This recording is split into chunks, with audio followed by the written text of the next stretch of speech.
Hey, everybody. So, we are going to talk about religion. Welcome to the religion lecture. There's something I want you to do first. So, before I get into the lecture, what I want you to do is either Google or click on the link in this module that will take you to a link called World Religion Maps on PBS. And I want you to do a few things. You're not going to turn this in. This is just for you to do the activity. But I want you to pick two countries, write down their names and their major religion, and then answer these two questions just to yourself, your family, pets, whomever you want to do it for. One, how does the religion of a country dictate that nation's social norms? And then the second question, let me move my face. The second question is, why do you think most of North America and South America are dominantly Christian? So once you have answered those two questions, you can click back on me and we'll go through the lecture. But I want you to kind of look around, poke around, look at different world religions for a few minutes, kind of familiarize yourself with it. And then we'll come back. So here's my pause for you. Are you back? Okay, so as a side note, I totally sent my parents a cardboard cutout of me doing this in Michigan because I know they miss me. I'm recording this during the pandemic and I haven't seen them. So I got myself a life-size cardboard cutout and sent it to my parents. If you want a reference, I know some good people that will make one for you. Anyway, moving on. So let's talk about religion. So religion consists of a couple of things that are shared. The first is something that's probably not going to come as a surprise, which is beliefs. All religions have some sort of belief. Now, I don't venture to know every religion that's ever possibly existed, but most religions, if not all, have some sort of belief, which means that there is some sort of faith. There's some sort of idea of faith that they all hold and they all have. The other thing most religions have are rituals. So rituals are the thing you do. So if your belief is the idea or what you think, your ritual is the thing you do, whether it's praying, whether it's using objects to pray, the amount of times a day you pray, things that you keep in your house that remind you of your faith, things you wear, all of that stuff fits in with the ritual. So the ritual is what you do and the belief is what you think or how you feel. One thing to consider is if you have a religion that you subscribe to, something that you feel strongly about, what rituals do you do? Take a second and think about that. What kind of stuff do you do because your religion asks it of you? When we're talking about how religion and sociology are mixed, the purpose of sociology of religion, we're not interested in whether or not a religion is true. We don't care if it is something that is real or not. We don't care if it's something that's even like plausible. That's not what we're into. What we want to understand is how a religion shapes a culture and how it shapes institutions. So by institutions, remember, if you remember far back, institutions are things like education, health, I keep thinking like along the lines of like college systems and businesses and corporations and companies and all of that stuff kind of falls into an institution. So sociology is interested in how religion shapes those types of things and how religion shapes a culture, how people within a culture are moved to behave the way they do because the religion says this is what is expected of you. This is how you behave. And this can incorporate a lot of stuff. Probably the biggest one is gender norms. Religion tends to have a lot of opinions about gender norms, what men and women should be doing or shouldn't be doing, just based off of what the religion says of men and women. And then if we're thinking about institutions, I like to talk about the case of Hobby Lobby. So if you're not familiar, you can go and Google this later or maybe make a note for yourself. But a few years ago, Hobby Lobby, when the Affordable Care Act, also known as Obamacare, came out, one of the things that the Affordable Care Act said was that employers had to cover birth control as part of their insurance. Prior to that, employers could say if they wanted to cover birth control or not, just kind of based off of their own preference. And the Affordable Care Act said every employer needs to cover birth control. So Hobby Lobby, which is the craft store, came out and said, well, we object on religious grounds. We are a Christian organization and we don't think birth control should be something that's covered. Basically saying because they assumed that if you're on birth control, it's encouraging you to have sex. And the only way that it's acceptable to have sex is to have sex with a partner when you're married. None of this nonsense of, no sex before marriage, or none of this nonsense of like having sex before you get married and all of that. And especially if, for those of you ladies who are listening, you could probably list off a dozen ways that birth control is used to help women's bodies outside of reproduction and controlling pregnancy. So there's that aspect. There's also the aspect of should an employer be dictating somebody's sex life and when it's appropriate for them to have sex and not? And should an employer be dictating someone's health and what they need for their health? Those were the questions that were asked when Hobby Lobby said, nope, we're not going to participate in this. They took their case all the way to the Supreme Court. And the Supreme Court, I think it was in 2017, eventually ruled, or maybe 2015. Somebody fact checked me. But they eventually ruled that, they don't have to provide birth control to their employees, that this was something that they could object on religious grounds. So as a sociologist, that is fascinating to me because here you have a religion dictating a company or an organization, especially one as big as that has tons of people from all sorts of backgrounds working for it. How do you decide? The big question is, how do you decide which religion you're going to enforce, which practices you're going to enforce, and how is that shaping an institution? So when I say that we're interested in the study of how religion influences an institution, Hobby Lobby is a good example of that. We're also interested in the way that religion influences people's behavior. This is maybe the moral part of the lecture, right? Like what makes someone behave a certain way based off of their faith and what part of the faith tells them to act that way. And we can take good, bad, ugly, everything in between in this that people have used their faith to justify. I'll talk about a few examples in a second. And then also, how does religion not only influence the person, but a group's behavior? So there's some major components when we talk about the purpose of a religion. The first is to shape our everyday behavior, right? Most religions provide some sort of moral, some sort of value, gives you rules, gives you norms, gives you all sorts of things that you need in order to function in that religion. This is sort of like the guiding principle for what makes up any sort of faith, right? It kind of gives you that roadmap of stuff you need to do in order to be a good person. It also gives meaning to our lives. Most people want to know that when we pass, there's a place we're going, right? Whether that place is heaven, hell, somewhere in between. Maybe you think when you die, you can live in Disney World forever. I had a friend who said she's going to become like a haunted picture and just like follow people with her eyes all the time, just enough so people go, is that picture following me? I don't know, right? Most people know when you want to know when you die that something's going to happen to you. And religion does that. It also gives meaning to our life. Hey, I need to behave this way in life because when I die, I want to achieve Ghost in the Portrait. I don't know. That's an excellent movie title, you guys. Nobody steal that from me. Also, with religion, it gives us the opportunity to come together. For a lot of you, maybe outside of your family, like a Bible camp or like a church group or youth group were probably like the first interaction you had with people who were outside of your family.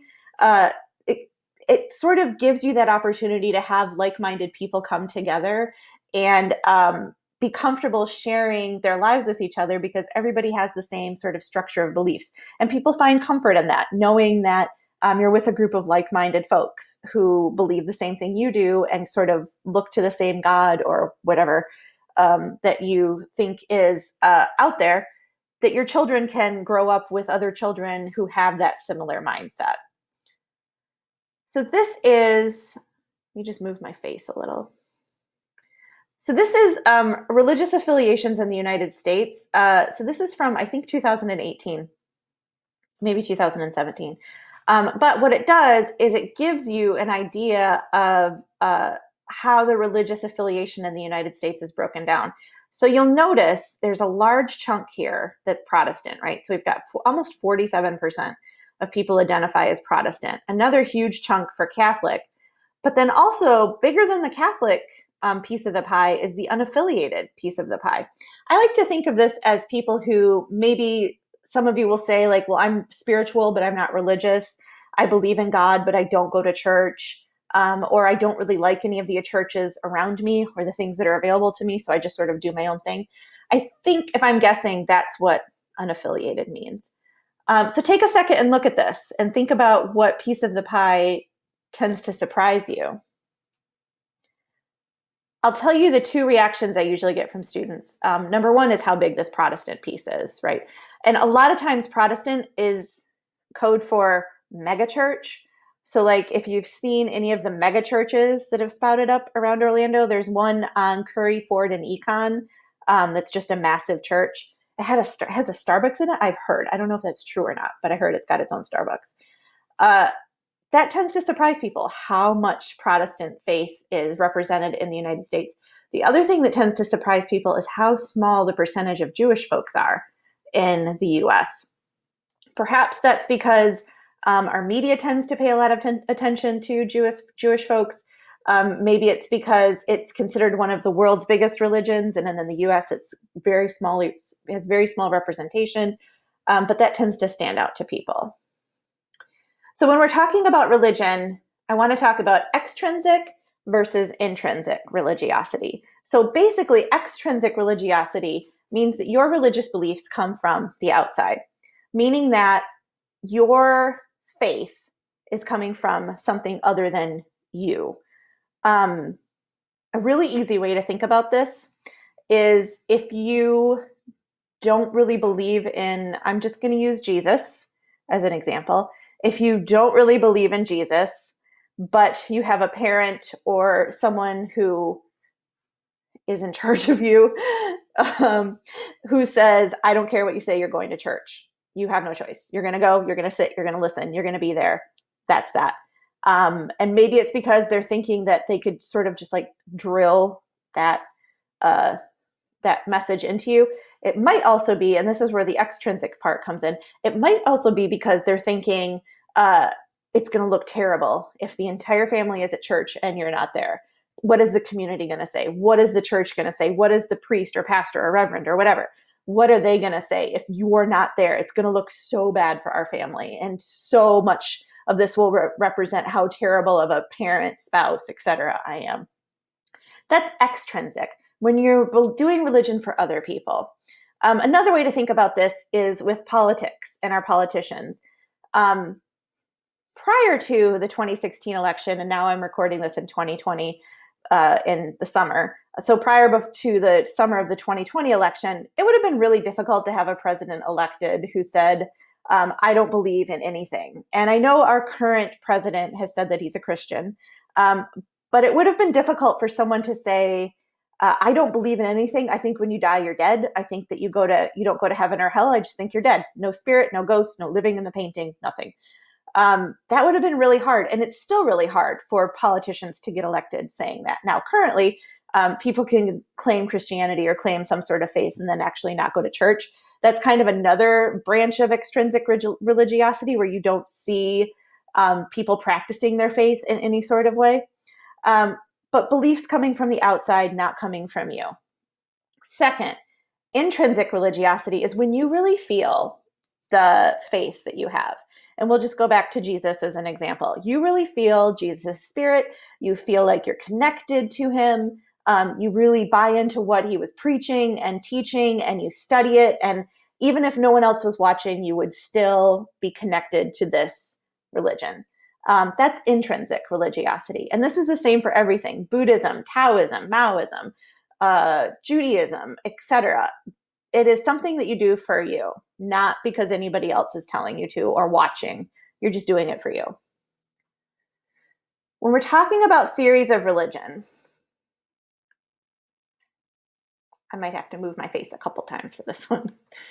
When we're talking about theories of religion, conflict theory is connected to this concept of alienation. In other words, people seek out religion, according to conflict theory, because they don't feel a connection to anything.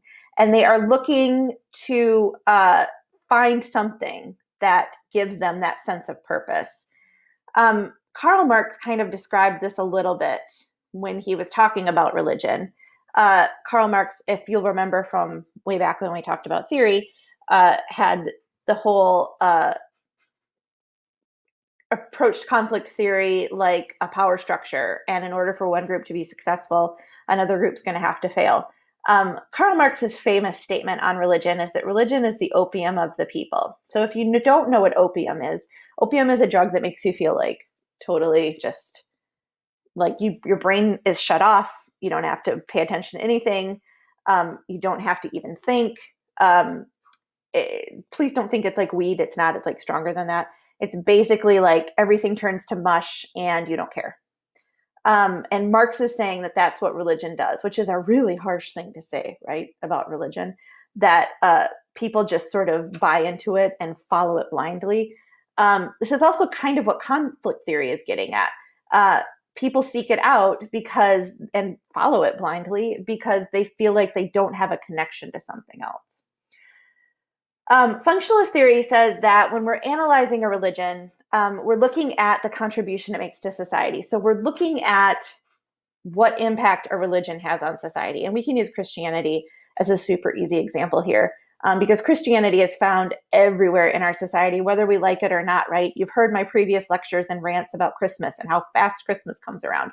That is what functionalist theory is getting at. How much of an impact does a religion have on a society? And with that, Emil Durkheim kind of bought into the functionalist theorist proposal about religion. He says that religion can be used to unite a society. So if you look at, in the past, you've had civil rights marches that have rallied around people like Dr. Martin Luther King, who was a reverend. He used a lot of religious teaching in the way that he approached nonviolent action.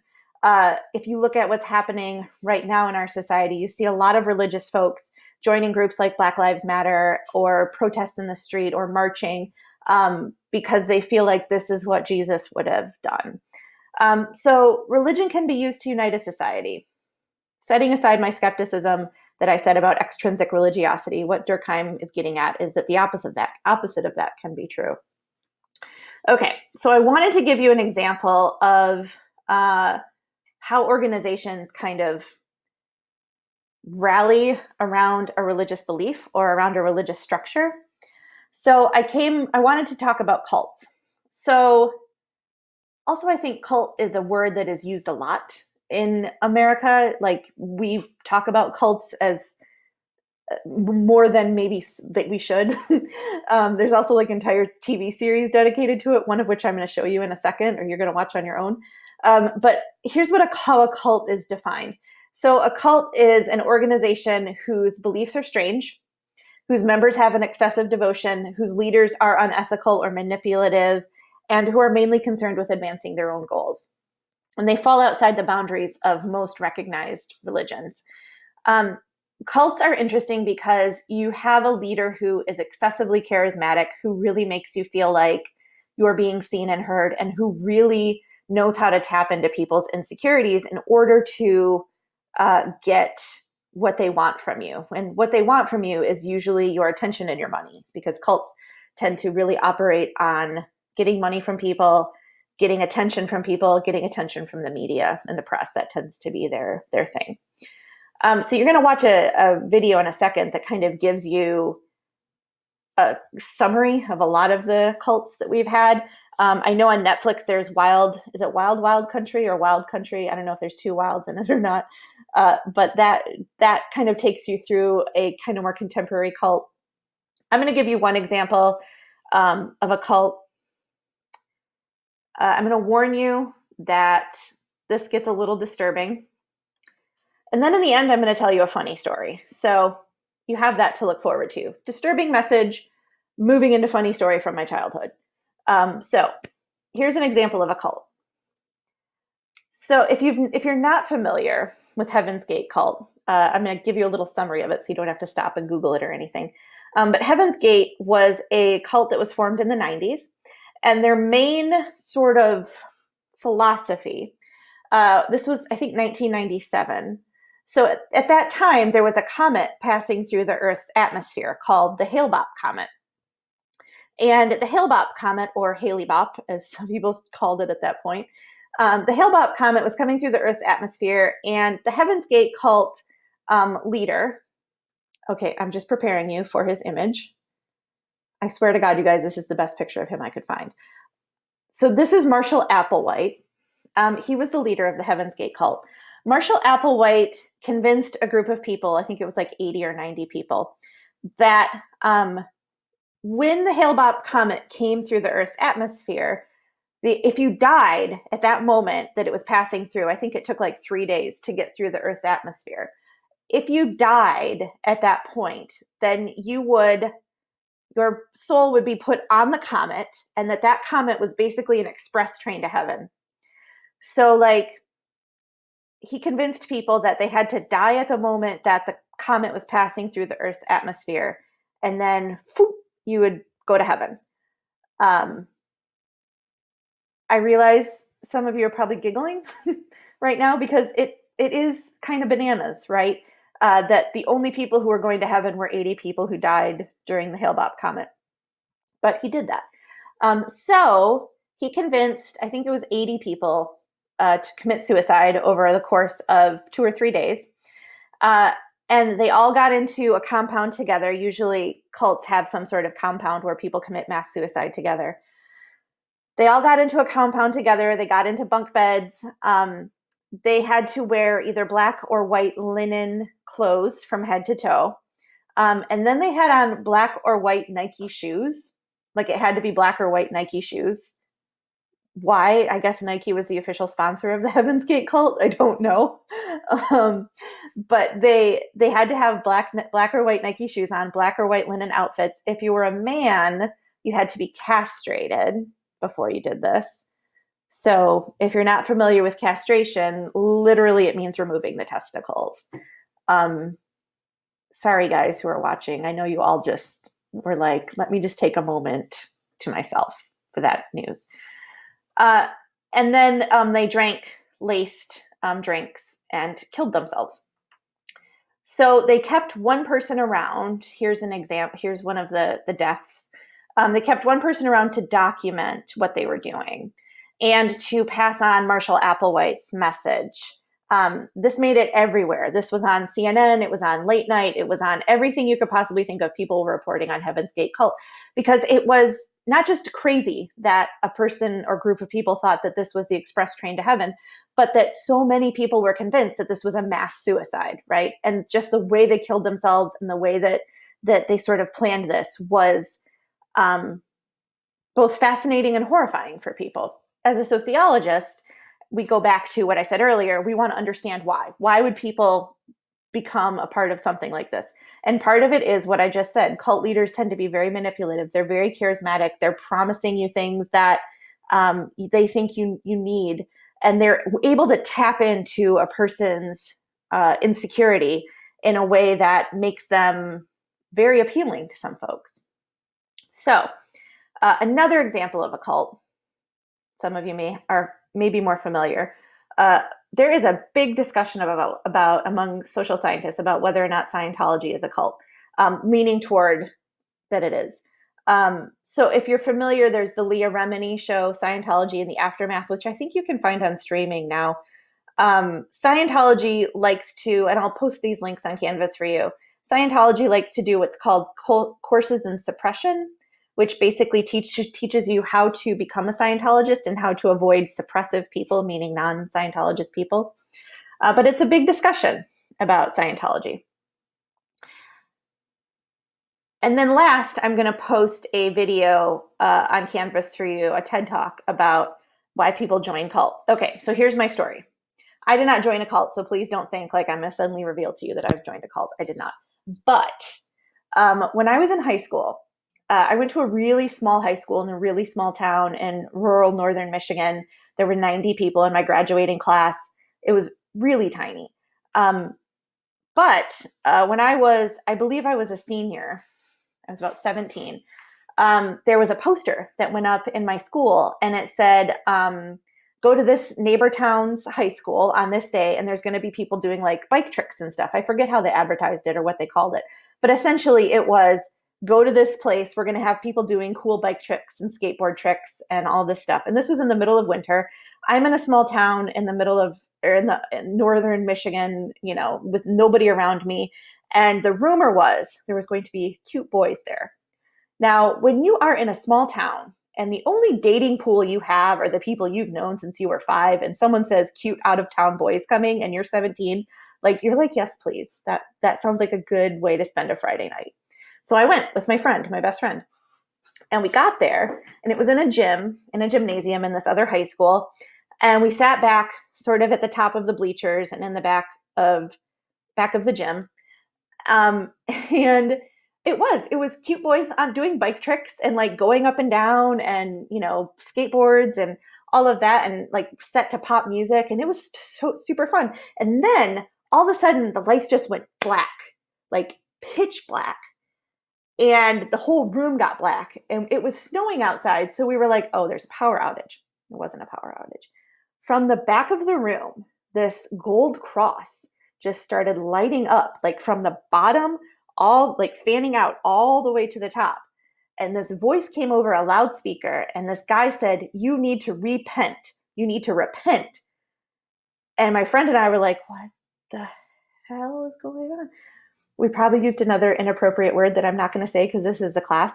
But we sat there, this cross is lighting up, and the voice says, you need to repent. And then he says, come to the front, come to the edge of the stage and repent.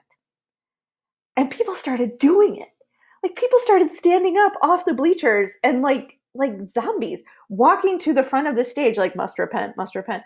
And my friend and I were like, no, we're going to go. We're going to leave. So we stand up to leave, and they lock the doors. And they won't let people out. And they put guards, which were just people we went to high school with, who are a few years older, so maybe 20, standing in front of the door like this, not letting people leave, not letting kids leave. So my friend and I sort of snake our way through this cluster of people who are repenting. And I feel this hand on my shoulder, and the guy on stage who had said, you need to repent, had reached down from the stage and had grabbed me and said, you can't leave until you repent. And I'm not proud of this, so please don't judge me. But I just looked at him and said, I'm Buddhist. And I just sort of ran as hard as I could toward the door.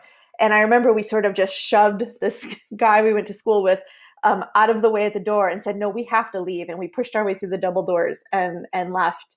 But in my mind, looking back, oh, that's why people end up joining something like that. That's how easy it becomes, right? Because the entire group, if you remember from the groups lecture, the entire group started doing something. Groupthink set in, and people are like, oh yeah, this sounds like a great idea. Let's repent here in this gymnasium in this high school.